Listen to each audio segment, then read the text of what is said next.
Hi everyone, welcome to a new episode of Steven's Week, your weekly update on marketing and technology. There's a lot to talk about this week. I'm going to talk about how doctors are getting burned out by remote healthcare. I'm going to talk about the facts and figures about e-commerce. I'm going to talk about how newspapers are in a complete transformation and much, much more. Stay tuned and enjoy this episode.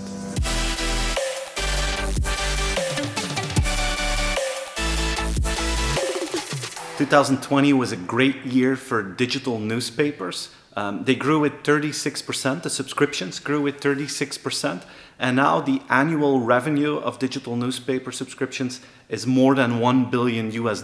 That's for the first time that they exceed that magical number.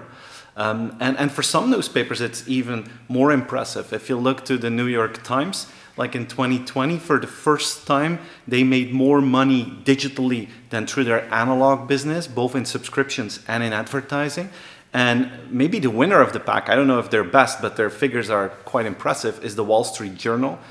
For the Wall Street Journal, 71% of their revenues is coming through digital subscriptions and advertising, which is by far the largest piece of money that they bring in. So you feel again how this digital acceleration that we had in 2020 is resulting more and more in new habits and new behavior, and this is just another evidence of that evolution.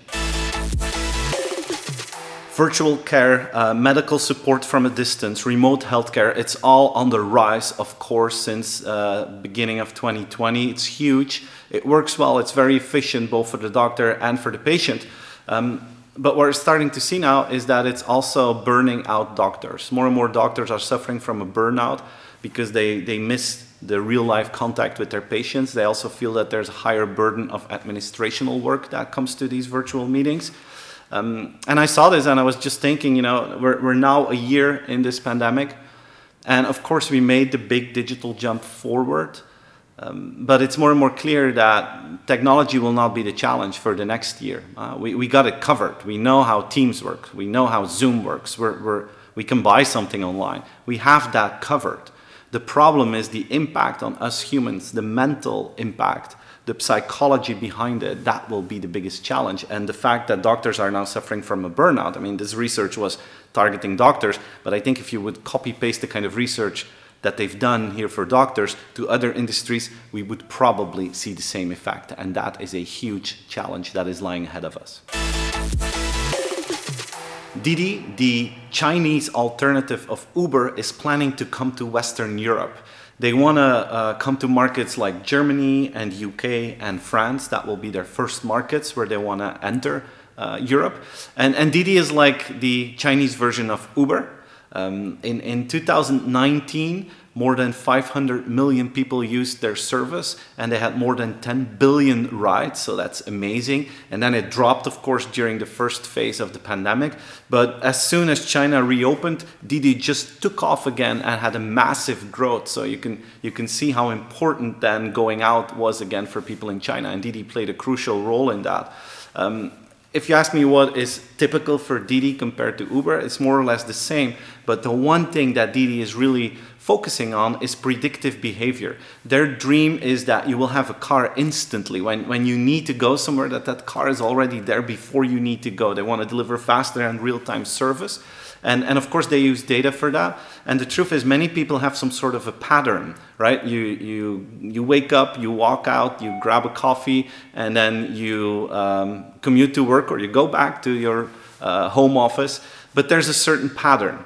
And once there's a pattern, and once Didi can detect the pattern, they can predict when you're going to need a car to a certain location. And they use that data to make sure that everyone can have a car instantly and the waiting time is close to zero. That is like what is typical for them. And now the plan is for them to come to Europe. I don't know how it's going to work. You've seen how difficult it was for Uber to enter the European market. Now let's see how us Europeans react to the Chinese counterpart of that and how legislation will react to that. So they're very brave that they're trying this out. We all know by now that the pandemic created a boost in e-commerce, and now the final results are out for 2020. And in 2020, e-commerce grew with 32%. In some categories, it went down, like movie theaters, traveling, all the industries that were related to the pandemic, like concert tickets, things like that.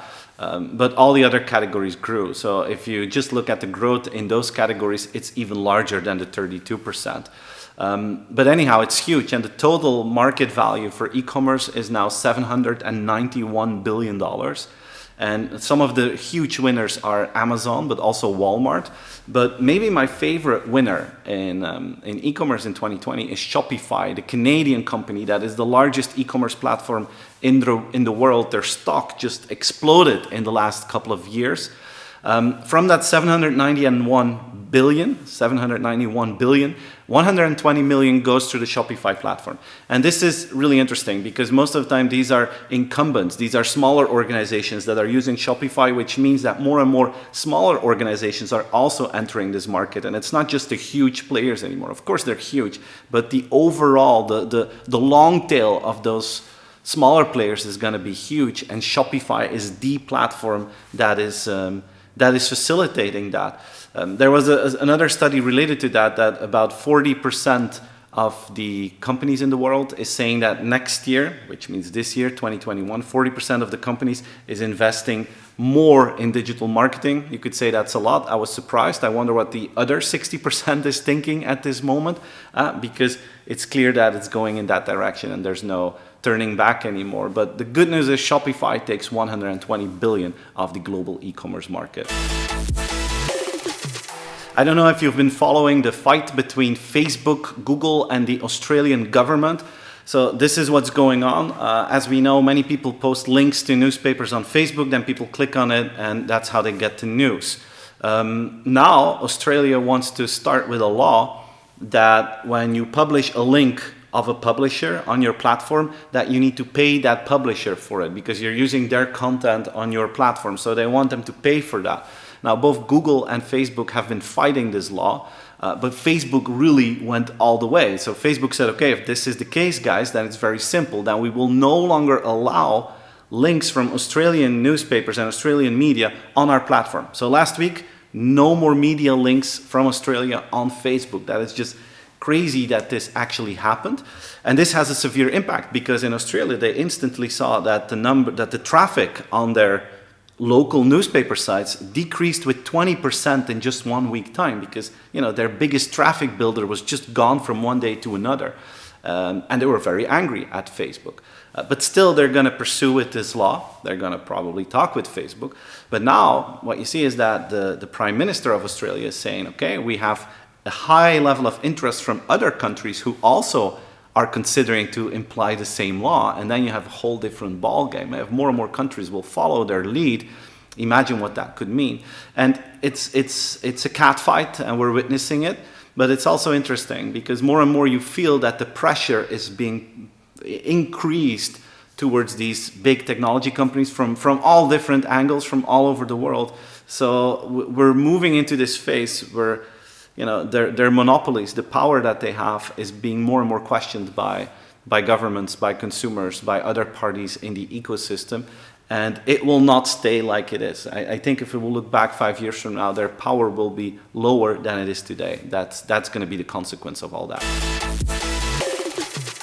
So this was my weekly update. I hope you enjoyed it. Please like the video if you did, share it with your friends and family, subscribe to the channel, and enjoy your weekend. See you again next week, everyone. Bye-bye. Thanks for watching.